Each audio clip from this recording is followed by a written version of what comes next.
अपने खात्मे की ओर। आपस में ही लड़ मरने पर उतारू।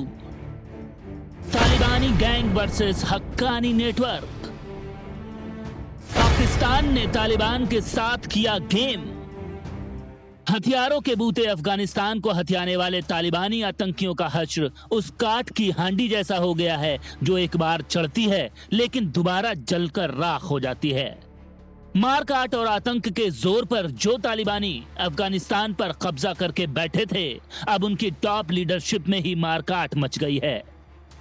मारकाट भी ऐसी कि आतंकवादियों का बॉस बनने और अफगानिस्तान को हथियाने का क्रेडिट लूटने के लिए ये आतंकी एक दूसरे के खून के प्यासे हो गए हैं और तालिबान की अंतरिम सरकार में आपसी फूट पड़ गई है।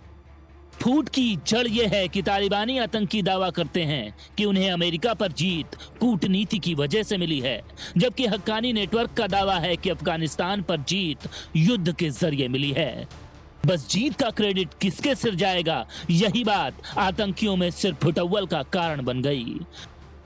बेहद पुख्ता सूत्र बताते हैं कि अफगानिस्तान में तालिबानी सरकार बनी, इसके बाद राष्ट्रपति भवन में इन आतंकवादियों की एक मीटिंग चल रही थी। मसला था कि लूट का माल यानी अफगानिस्तान बांटा कैसे जाए, मतलब अफगानिस्तान सरकार में कौन किस पोस्ट पर काबिज होगा। हर आतंकवादी की हसरत थी कि वो ही प्रधानमंत्री की कुर्सी पर कब्जा करे।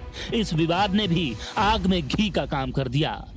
इससे पहले कि आगे बढ़ें, आपको बता दें कि इस झगड़े की जड़ पड़ी थी 3 सितंबर 2021 से 7 सितंबर 2021 को एक घटी घटना के कारण, जिसने तालिबानियों को एक दूसरे के खून का प्यासा बना दिया। क्या हुआ था 3 से 7 सितंबर के बीच, ये भी आपको बताएंगे, लेकिन पहले आपको लिए चलते हैं अफगानिस्तान के राष्ट्रपति भवन में चल रही उस मीटिंग में, जिसमें मुल्ला बरादर एंड कंपनी और हक्कानी नेटवर्क के गुर्गे आपस में भिड़ गए थे। मारपीट हुई थी, मामला फायरिंग तक जा पहुंचा था।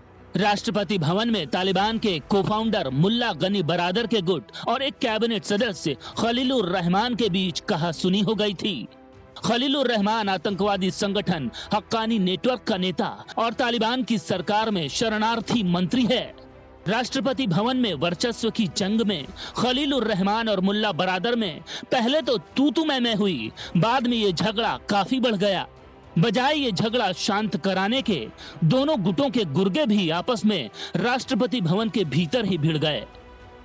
बताया जा रहा है कि झगड़े के दौरान तैश में आकर खलीलुर रहमान ने मुल्ला बरादर पर गन तान दी, लेकिन बरादर फिर भी शांत नहीं हुआ। मामला और गर्मा गया। इसी गर्मा गर्मी में खलीलुर रहमान ने मुल्ला बरादर पर गोली चला दी। इसके बाद क्या हुआ, पूरी दुनिया की मीडिया की सुर्खियों में है। गोली लगने के बाद से ही मुल्ला बरादर कहां है, किस हाल में है, ये किसी को आधिकारिक तौर पर नहीं पता। बरादर जिंदा भी है, इस बात की तस्दीक अब तक नहीं की जा सकी। कहा यह जा रहा है कि गोली लगने के बाद बरादर बुरी तरह से घायल हुआ है। गंभीर हालत में उसका इलाज पाकिस्तान में कराए जाने की खबरें भी मीडिया में फ्लोट होने लगी। आप सोच रहे होंगे कि आखिर मुल्ला बरादर क्यों अपने ही आतंकियों का खून का प्यासा हो गया। इसका भी जवाब आपको दे देते हैं। जवाब जानने के लिए नजर डालते हैं 3 सितंबर से 7 सितंबर के बीच हुए एक बेहद अहम घटनाक्रम पर, जिसने मुल्ला बरादर के हिस्से के अफगान पीएम की कुर्सी मुल्ला मोहम्मद हसन अखुंद को दिला दी और मुल्ला बरादर को डिप्टी पीएम की कुर्सी से ही संतोष करना पड़ा। इसका कारण था 3 सितंबर से 7 सितंबर के बीच कुछ ऐसी घटना का होना, जिसके बाद बरादर की कुर्सी मुल्ला मोहम्मद हसन अखुंद को मिल गई और दोहा समझौता वार्ता में तालिबान की अगुवाई करने वाले तालिबान के को-फाउंडर मुल्ला अब्दुल गनी बरादर उनके नीचे उप प्रधानमंत्री बना दिया गया। कहा जा रहा है कि बरादर को यही बात अंदर ही अंदर कचोट रही थी कि कुर्सी जो उसे मिलने चाहिए थी उस पर कोई और बैठा दिया गया। दरअसल बरादर को अफगानिस्तान के पीएम की कुर्सी तक न पहुंचने देने के पीछे भी पाकिस्तान का ही हाथ बताया जा रहा है। इसका कारण है बरादर का अमेरिका के साथ नजदीकियां, जो पाकिस्तान की आंख की किरकिरी बनी हुई थी। पाकिस्तान नहीं चाहता कि उसके अलावा कोई भी अमेरिका के साथ नजदीकी बढ़ाए, क्योंकि ऐसा हुआ तो उसका पत्ता तो कटेगा ही, साथ ही वो पूरी दुनिया में एक्सपोज भी हो जाएगा कि कैसे उसने आतंक के खिलाफ लड़ाई में अमेरिका का साथ देने के नाम पर अमेरिका से मदद ली और उसी मदद के जरिए आतंकवादियों की फौज खड़ी कर दी। मुल्ला बरादर को पाकिस्तान ने साल 2010 में अरेस्ट किया था क्योंकि उसने पाकिस्तान को दरकिनार करके 2001 में हामिद करजई से मुलाकात की थी। दरअसल उस वक्त तालिबान सरकार को अफगानिस्तान में अमेरिका की मदद से उखाड़ फेंका गया था और अंतरिम सरकार में राष्ट्रपति बने हामिद करजई मुल्ला बरादर ने उनसे मुलाकात की और तय हुआ कि तालिबान करजई की अगुवाई वाली अफगान सरकार को मान्यता देगा। लेकिन इस पूरी एक्सरसाइज में पाकिस्तान को दरकिनार कर दिया गया, वही पाकिस्तान जिसने पाल पोस कर तालिबान को उसके कदमों पर खड़ा किया था और उसे मजबूत बनाया था। खुद को निगलेक्ट किए जाने से पाकिस्तान बुरी तरह से कुढ़ रहा था। हालांकि 2001 में बरादर की ये कोशिश कामयाब नहीं हुई और साल 2010 में पाकिस्तान ने बरादर को कराची से अरेस्ट कर लिया। इधर अफगानिस्तान में तालिबान के साथ अमेरिका की जंग चलती रही, लेकिन तालिबानियों को सरेंडर कराने के लिए 8 साल बाद अमेरिका ने मुल्ला बरादर को साधा और पाकिस्तान पर दबाव डालकर उसे जेल से रिहा करा लिया। इसके बाद अमेरिकी सरकार और तालिबान के बीच दोहा में ऐतिहासिक डील हुई, जिसके तहत अमेरिका ने बीती 13 अगस्त से पहले अपने सैनिकों को वापस बुला लिया।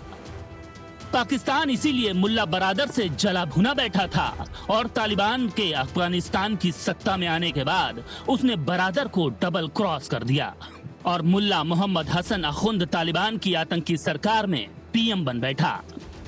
बताया जाता है कि हक्कानी नेटवर्क के आतंकी खलीलुर रहमान ने जब बरादर को गोली मारी, उसके बाद से ही वो गायब है। कई रिपोर्ट्स बरादर को मरा बताती हैं। हालांकि तालिबान की कई वेबसाइट्स में बरादर का एक ऑडियो टेप वायरल हो रहा है, जिसमें मुल्ला बरादर ने खुद को ठीक और जिंदा बताया है। तालिबानी आतंकी गुट में गंभीर मतभेद के तार साल 2016 की शूरा से भी जुड़े हुए हैं। इसके तहत एक समझौता हुआ था जिसमें तालिबान के संस्थापक मुल्ला उमर के बेटे मुल्ला याकूब और हक्कानी नेटवर्क के नेता सिराजुद्दीन हक्कानी को उपनेता बनाया गया था। ये दोनों ही अब नई सरकार में हैं और मुल्ला याकूब को रक्षा मंत्रालय और सिराजुद्दीन हक्कानी को होम मिनिस्ट्री दी गई है। हालांकि पाकिस्तानी खुफिया एजेंसी ISI के प्रमुख जनरल फैज की काबुल यात्रा के बाद कतर गुट यानी बरादर सपोर्टर्स को अब अंतरिम सरकार से किनारे लगा दिया गया है।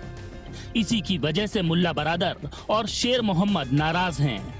पाकिस्तान ने अब हक्कानी नेटवर्क की मदद से अप्रत्यक्ष रूप से अफगानिस्तान में अपनी सरकार बना ली है और महत्वपूर्ण विभागों पर कब्जा भी कर लिया है। आतंकियों की फौज के मजबूत होने के कारण रूस के भी कान खड़े हो चुके हैं और नई सरकार के साथ वो बातचीत करने के हरगिज मूड में नहीं है। रूस ने तालिबान सरकार के उद्घाटन समारोह में भी भाग लेने से इनकार कर दिया और आतंकियों की सरकार को मुहर नहीं लगाने के रुख पर डटे भारत के पीछे चलता दिखाई दिया। दरअसल रूस अपने देश के सरहदी इलाकों में एक्टिव आतंकी गुटों से सावधान है। इन्हीं खतरों से निपटने के लिए रूस ने अफगानिस्तान के बॉर्डर से लगे ताजिकिस्तान में फोर्स और जंगी सामान बढ़ा दिया है। आतंक के खिलाफ भारत और रूस की पॉलिसी एक जैसी ही है। हाल ही में भारत में रूसी राजदूत निकोले कुदाशेव ने कहा था कि क्षेत्रीय सुरक्षा पर संयुक्त चिंताएं रूस और भारत को एक साथ लाती हैं। अफगानिस्तान मसले को लेकर रूस और भारत के टॉप अधिकारी लगातार कांटेक्ट में हैं। भारत और रूस एक साथ मिलकर ड्रग ट्रैफिकिंग, माइग्रेशन और आतंकवाद के मसले पर मिलकर काम कर रहे हैं। भारत रूस लंबे वक्त से डिफेंस के दृष्टि के लिहाज से बेहद करीब आए हैं। ऐसे में जब अमेरिका वहां से चला गया है, तब दोनों देशों का अफगानिस्तान के मसले पर रोल बेहद अहम हो चुका है। भारत की ओर से पहले भी कई बार अलर्ट किया गया है कि अफगानिस्तान की धरती का उपयोग आतंकवादी संगठन न करने पाए। अफगानिस्तान में पहले ही पाकिस्तान के कई आतंकी संगठन एक्टिव हैं, जिनमें लश्कर और जैश के नाम शामिल हैं। हक्कानी नेटवर्क तो तालिबान की सरकार का हिस्सा है ही।